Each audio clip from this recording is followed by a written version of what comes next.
A história da mitologia para quem tem pressa. Do Olho de Horus ao Minotauro em apenas 200 páginas. Do autor Mark Daniels. Capítulo 2. Mitologia Suméria. Quem foram os Sumérios? Os Sumérios foram uma antiga civilização que viveu no sul da Mesopotâmia, a partir do ano 4000 a.C. O nome Mesopotâmia foi cunhado pelos gregos e se referia à terra entre os rios Eufrates e Tigre, onde hoje se situam o Iraque e a Síria. Alguns cristãos atribuem a inspiração da história bíblica de Noé e sua arca à enchente relâmpago sofrida por esses rios, e a própria mitologia suméria contém narrativas de um dilúvio. É interessante que os geólogos tenham encontrado evidências de várias enchentes gravíssimas na região, no período de 4000 a 2000 d.C. No entanto, os mitos de enchentes e as ideias de destruição e renascimento cultural são comuns. Encontramos relatos semelhantes contados pelos gregos, romanos e indígenas mesoamericanos.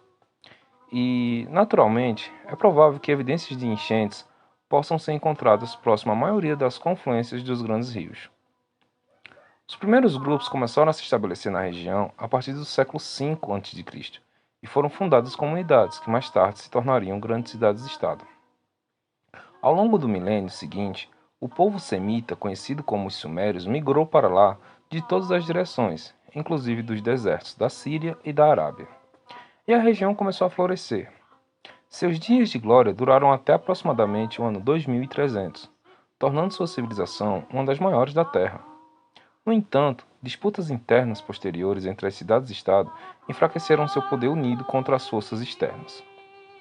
Os sumérios se orgulhavam de possuir uma das mais antigas formas de escrita, a cuneiforme, e seus conhecimentos de astronomia e mitologia influenciaram decisivamente diversas civilizações, inclusive a grega. Os primórdios. Somente fragmentos dos textos sumérios chegaram até nós, e, portanto, alinhavar suas histórias é, na melhor das hipóteses, complicado. Seu alfabeto cuneiforme não foi decifrado até o século XIX, mas seus textos nos falam dos soberanos, abre parênteses, alguns reais, outros míticos, fecha parênteses, dos deuses e da cosmologia dessa antiga civilização. Em um fragmento, encontramos um começo para a criação do universo, que é comum a vários outros sistemas de crenças, a separação da terra e do céu. No caso dos sumérios, um deus céu, An, e sua contraparte terrena, Ki, são separados pelo filho, Enlil. Mais tarde, ele irá destronar o pai e se tornará o rei do panteão dos deuses. Em outro fragmento, a deusa do ar, Ninlil, é alertada contra a ideia de se banhar nua no rio, para não atrair as atenções indesejadas de Enlil. Como era de se esperar, Ninlil vai até o rio na primeira oportunidade, onde o apaixonado Enlil a possui e engravida do deus Lua, Nana. Horrorizadas com esse ato, as outras divindades expulsam Enlil da terra dos deuses, banindo-o com a amante grávida para o submundo. Enlil parece não suportar a ideia de que seu filho seja condenado a tal eternidade, e, assim, concebe um plano que, para as plateias modernas, pode parecer um tanto ilógico. Se disfarça como três personagens diferentes do submundo: o porteiro, o dono do rio e o barqueiro. E cada um deles engravida a pobre Ninlil. Quando ela dá à luz seus vários filhos, inclusive as três divindades menores, Nanna fica livre para ascender ao céu, que é o seu lugar, deixando para trás os pais e os irmãos. Um mito moderno dos Sumérios.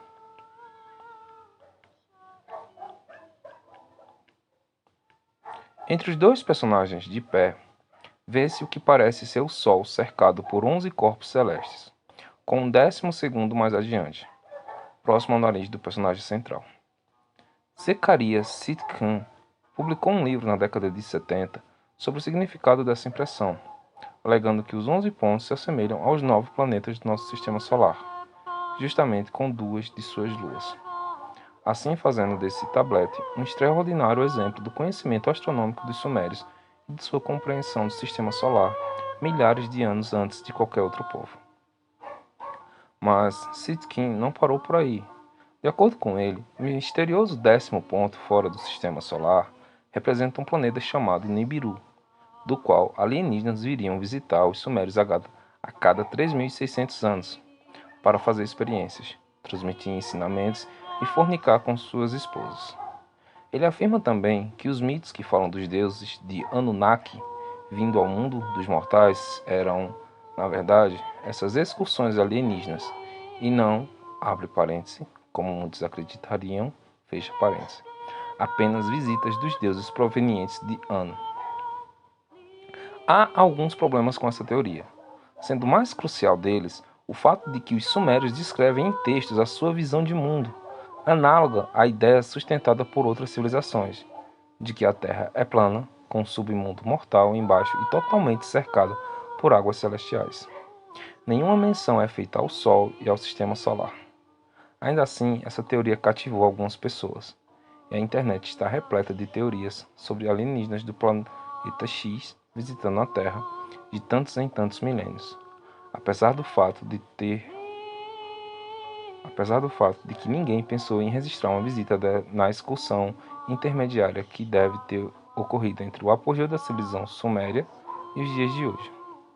No entanto, isso serve para mostrar nossa tendência generalizada a nos apegarmos aos mitos e acreditar em qualquer história para racionalizar o inexplicável. Formular teorias da conspiração é apenas mais um exemplo do processo de criação dos mitos. Uma forma não religiosa de criar um ser superior que conhece os segredos do mistério do mundo. Deuses e heróis. Os sumérios criaram um extenso panteão de deuses. Muitos personagens em seus mitos são análogos às divindades de outras mitologias, tais como os deuses dedicados ao céu, à terra, ao mar, à lua e à guerra.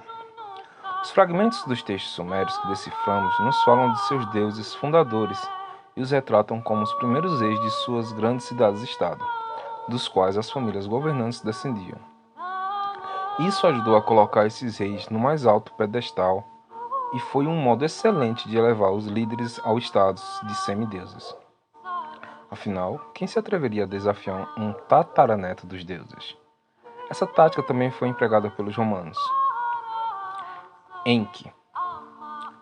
Os deuses habitavam a idílica terra de Dilmun, onde todas as criaturas viviam em harmonia.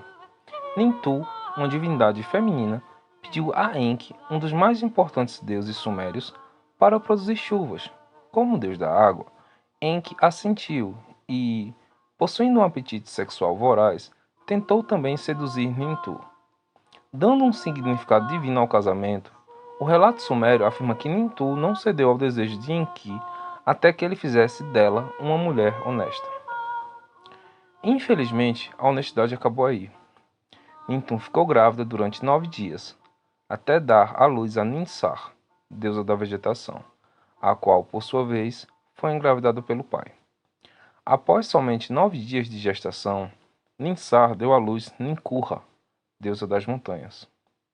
Para não quebrar a tradição, Enki engravidou Ninkurra, que por sua vez deu luz ao Utu. Ele também convenceu Utu a se tornar sua amante, fazendo dela a 4ª geração a ceder. Com sua paciência já quase se esgotando, Nintu retirou a última, abre aspas, semente, fecha aspas, do corpo de Utu e a plantou no chão, dela crescendo 8 plantas. Não satisfeito por ter causado tantos transtornos, Enki decidiu que as plantas pareciam deliciosas e não perdeu tempo em comê-las. Mas não tendo as partes do corpo necessárias para dar à luz, adoeceu e ficou com inchaços em 8 lugares diferentes do corpo. Por fim, Nintum veio em seu socorro, extraindo seu sêmen e dando à luz ela mesma as 8 deusas. Cada uma dessas deusas é associada à cura das 8 partes do corpo de Enki que foram afetadas: boca, mandíbula, costelas e assim sucessivamente. O mito proporciona uma importante lição sobre a insensatez dos excessos, além de explicar o crescimento da vida, tanto vegetal quanto humana, e criar divindades padroeiras de diversas doenças. Gilgamesh e a enchente. A epopeia de Gilgamesh, um épico mesopotâmico preservado em tabletes escritos com caracteres cuneiformes, é possivelmente a mais antiga história escrita, por isso certamente merece ser contada. Gilgamesh era um rei da antiga cidade de Uruk, por volta do ano 2500, e, a partir dos muitos fragmentos de tabletes que contam a história, conseguimos articular as lendas que o cercam. Dizia-se que era um mortal que descendia dos deuses, rico, poderoso, belo e dotado de uma força descomunal. Qualidades essas contrabalançadas pela ganância, arrogância e um apetite sexual voraz. Os deuses enviaram um adversário, Enkidu, para lutar com ele no momento em que realizava um ataque sexual. Mas o plano não deu certo, e os dois se tornaram amigos. Finalmente, Gilgamesh encontrara um cúmplice que também era um semideus e estava tão disposto quanto ele a espalhar a destruição. Os deuses tiveram de intervir mais uma vez. Quando os dois se excederam, derrubando árvores sagradas e matando um touro enviado por Ishtar, deusa do amor, que fora desprezada pelo belo Gilgamesh. Os deuses decretaram que Enkidu deveria ser atormentado por uma doença terrível e mortal, o que fez com que Gilgamesh refletisse sobre a possibilidade de sua própria morte e partisse para descobrir o segredo da imortalidade. Após uma sequência de aventuras numerosas em demasia para se detalhar, Gilgamesh finalmente encontrou Utnapishtim, um homem a quem os deuses haviam concedido a imortalidade, e ouviu avidamente sua história. Utnapishtim lhe contou que o Conselho de Deuses, tendo se cansado da raça humana, havia decidido enviar uma grande enchente para matar a todos e recomeçar do zero, e que somente ele fora avisado em sonhos sobre a iminente tragédia por Ea, deusa da sabedoria, que o orientara a construir um imenso barco de madeira para levar a família e todos os animais e plantas até um local seguro. Com a chegada da enchente, todos foram levados pelas águas, menos Utnapishtim e seu zoológico. Após algumas semanas no mar, eles soltaram os pássaros, dos quais o último finalmente sinalizara para o dono que a terra estava próxima e, portanto, eles se encontravam em segurança. Fascinado por essa história, Gilgamesh se contentou com o conhecimento de que sua mortalidade individual era suportável, já que a humanidade, como um todo, era imortal. E foi como mortal que ele voltou a Uruk, mas certamente mais feliz e satisfeito por ver que seu legado viveria para sempre, o que é atestado pelo fato de ter sido narrado nestas páginas.